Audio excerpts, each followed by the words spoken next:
archaeologist here at the DAHP, and one of my jobs here is managing and issuing archaeological excavation permits. I'm going to give you a rundown today on the application process and where you can find information on that and some of the things you need to do. We have about 300 open permits at the moment, a little over. I usually get 60 and 80 new permits every year. So it's quite a bit, and this is only half of the workload that we have here at my desk. We also deal with violations of permits and sites. So a quick statement on the basics here. When is a permit from DAHP required to do work at archaeological sites? Usually permits are downstream of most review process.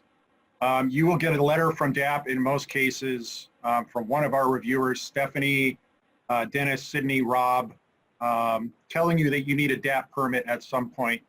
Not always, but most of the time.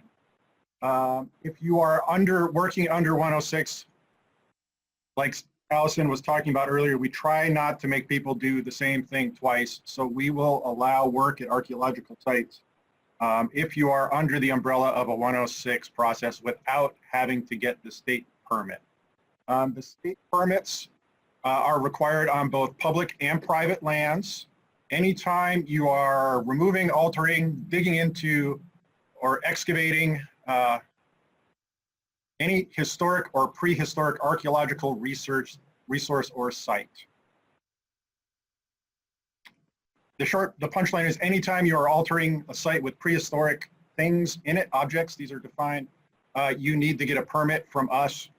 Digging, filling, planting, grubbing, grading, regardless of the integrity or eligibility of the site, requires a DAHP permit. You also need a DAHP permit if you have a significant historical archaeological resource. So if it's a historic age archaeological site that meets the criteria for eligibility on the NRHP, you need to get a permit from us. We don't need a formal determination, but we do need some kind of document discussing its eligibility and whether or not it meets those criteria. I do have a footnote down here at the bottom. There are occasional exceptions where the DAHP will allow work to proceed in or around archaeological sites. They're rare, but they happen. This is usually when we're not certain there is a site there or you're doing site delineation.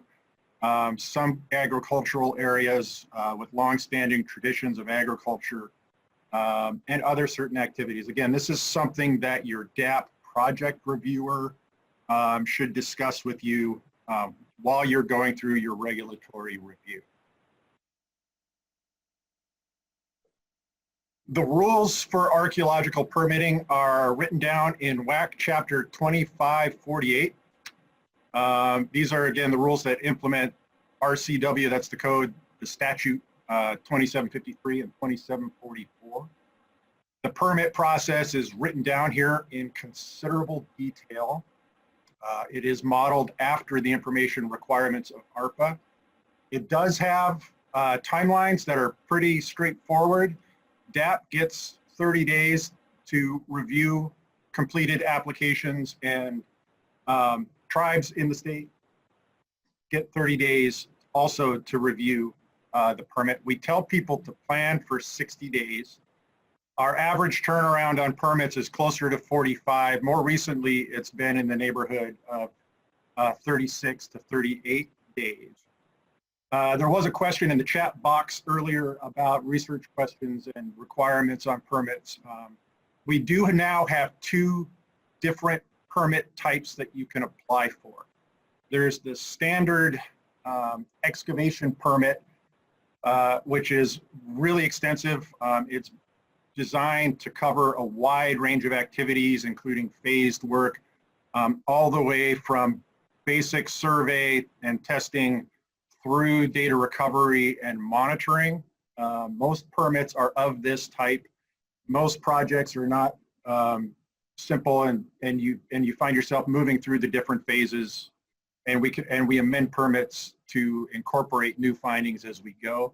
The other type is what we call the monitoring permit. Here's a link down at the bottom to where you can find the requirements for these monitoring permits, and I'll go through them a bit right here. The sections of the WAC that we're talking about are 25-48-060, sub 1 and sub 2. Excavation permit requirements are section 1. Some of the basics that are required, it needs a site form attached, maps. It does ask for comprehensive context and research design. This includes context of both the environment, the culture area, known archaeological resources. The research design includes questions and data gaps that relate to this context. You need excavation methodologies and plans. We do require a plan for the discovery of human remains. Dr. Guy Tassa has on his website, on the DAHP website, on his page is a wonderful little paragraph of boilerplate that we advise people to just cut and paste and put it into your permit application. Excavation plans usually require some kind of curation plan or artifact plan, how they will be treated and where they will be stored. There are differences in the WAC between public and private collections. Artifacts from public lands require curation with a Secretary of Interior quality facility. On private land, the landowners in fact own the archaeology on their property and have the option to keep it or donate it. We always are promoting donations to museums. There is a section for security and public education plan. These are not always formal plans. Lots of these on private property are rather small, and a simple statement that, you know, this is private property, it is controlled by the owner, people aren't walking around, they will not be encountering the archaeology. That's sometimes enough. And in many archaeological projects don't have a public education component per se, and the reporting of the findings to DAHP will suffice for that. And there is always a commitment to analyze the materials and write a report. The monitoring application is much less extensive, and the goals of the monitoring specific permit are very specific, and it has some hard stops written into it. That's why we can dispense with a lot of the research-based context and questions. The goal of a monitoring permit is to make sure that you see if there's archaeological material during work, and that you stop and avoid it if possible. The permit includes background information of a much limited nature. We do still require the site form. We need 2 maps or 1 combined map showing both the archaeological areas in the project and the areas where monitoring will be conducted and how those overlap. There is a monitoring protocol. Your monitoring plan is kind of the meat of the permit, and that tells us, you know, who will be on site and when, what kind of communication protocols are there. There's usually a phone tree for who to call, and it does have specific stop work language giving the monitor permission and authority to close things down while we figure out next steps. And also, again, there's a need for the plan for the discovery of human remains, which Guy Tassa's language will cover. Here's an actual screenshot of the page. If you Google WAC 25-48-060 to look at the requirements, I've shaded the 2 permit types here in different colors just to give you a basic idea of the difference in the amount of material required to produce the application. The monitoring permit is down there at the bottom in green. The yellow part up top is the full application for regular permitting. A few things about the full application. We're flexible on format. I usually advise people to just take this list A through R and fill out each section as you go. Some people like to produce it in a more narrative structure. That's fine, but as we're talking about what your reviewers need for to conduct their review, you want to be sure that they can find the information. Permits go out for review to interested affected tribes, planners who may have oversight or interest in the area, the Association of Washington Archaeologists, and occasionally other parties that may have information or expertise that applies to the particular site and work that's going on. So you have a pretty broad audience, and it needs to be written in such a way that folks can get the answers to the questions they have about what you're doing. And again, the emphasis is usually on what are the project elements that are going on and what are those impacts going to be to archaeological resources are the most important things to stress. A couple other things in here, some of them are ones that won't apply to your work. Most of we have very few underwater archaeological projects. Those won't apply, or aircraft. There is a question on SEPA here. I'd ask for your SEPA checklist. If there are SEPA documents, you do need to send those in. I'm shifting over to our cover sheet. The first requirement for both of the permit types is our DAHP cover sheet. And the reason I shift over at this point while discussing SEPA is this is a new cover sheet, and we have added some sections, one of which is the applicable state permits and or environmental review regulations, just some check boxes for you to cover. As was stressed earlier in our presentations, knowing what regulation you're working under is important. Regarding archaeological permitting, it's important, and SEPA Environmental Policy Act, because our permit is actually a SEPA trigger if there is no other SEPA action going on. And under the State Environmental Policy Act regulations, we're only supposed to do SEPA once. It's like with 106 here at DAHP, we only want to do it once. Same thing with SEPA. So if there is another SEPA being run by a county or by a state agency, DAHP needs to know about that. Otherwise, we have other issues we need to address regarding SEPA. A few other things here. We now require the DAHP project log number on the cover sheet. Since most of these permits come down from pre-existing projects, you should have a log number. If you don't know what that is, contact your agency and ask if they have a letter from DAHP with a log number on it. If there is no previous project or regulatory oversight, go ahead and make a new project in the wizard and supply your project number. We do need also site form, or with the site forms, we need the site number. If you do not have, if it's a newly discovered site you're getting a permit for, you need to get a hold of Morgan and get a permit, or get your site form, get your site number first. And so when you email her, be sure to say in the subject line of your email that this is for a permit application, and that'll help scoot it towards the front of the Morgan's queue for site forms. This cover sheet is on the archaeological permitting page on DAHP's website. Please go ahead and, if you haven't updated your cover sheet recently, go there and get a new one. I do get a few of the old ones still trickling in, and we haven't been too fussy about it yet, but we're going to start pushing people over to this one.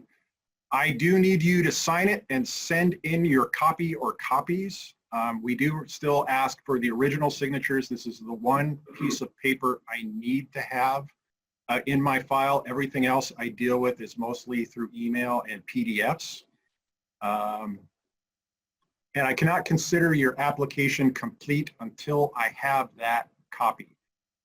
If I get an application and I have a digital copy of this attached to it, depending on my workload, I may be able to get it out for review before the hard copy comes in, but I will not be able to issue your permit until that signature page arrives at the DAHP. With that, a quick note, since we are dealing with unusual times here with COVID and presence of the agency, you need to mail these to us through the U.S. Postal Service at this point.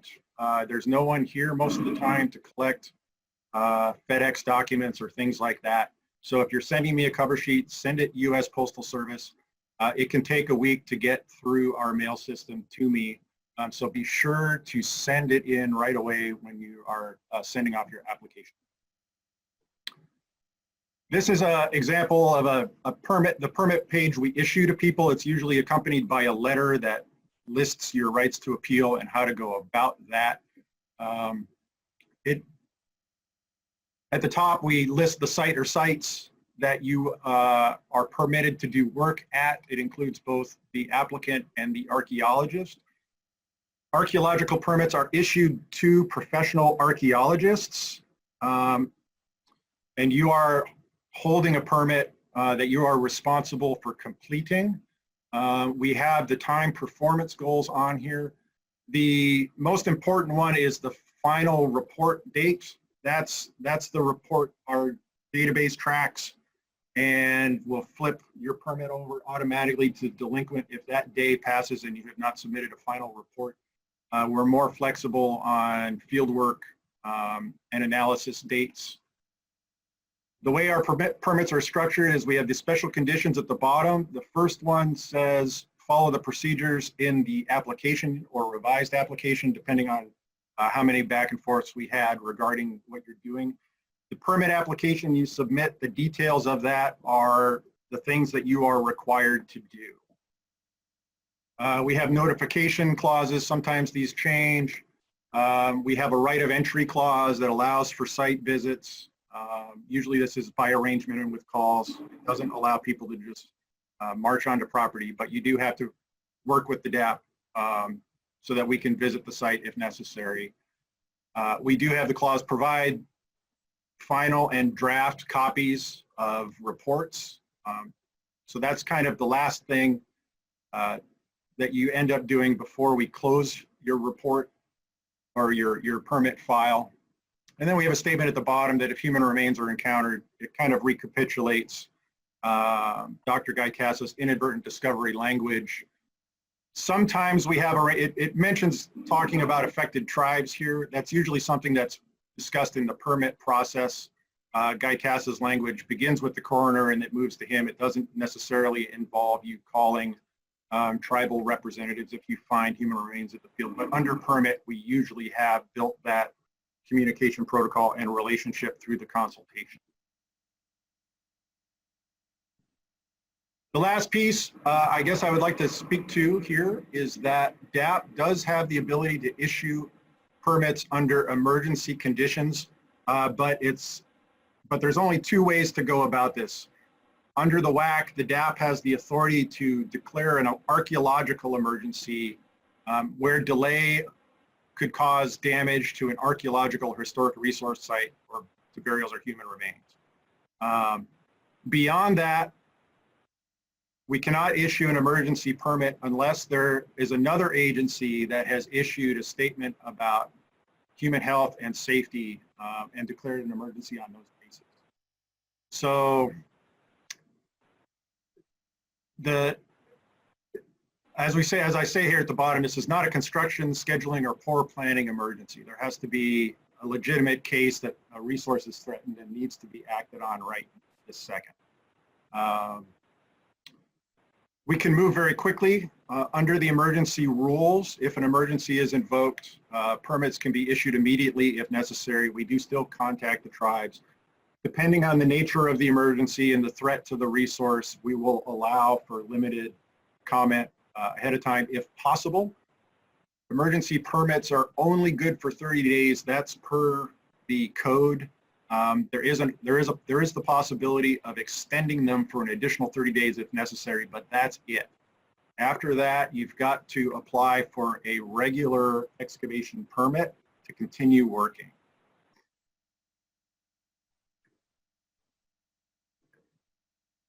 So that's a whirlwind tour of the permit application requirements.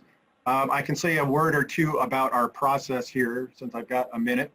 Once DAHP receives a completed application that has all those materials listed in the beginning, we go through it and look for anything that we might like to see altered and have some communication with you.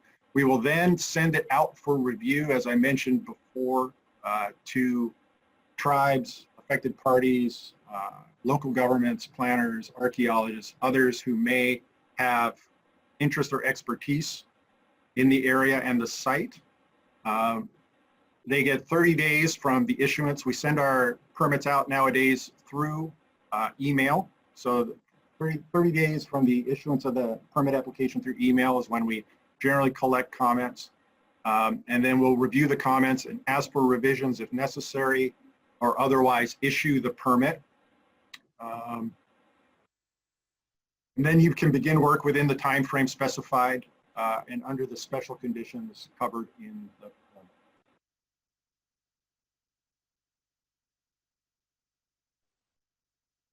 And I think that's where I am now. Lance, we do have some questions from Fennell in the chat box.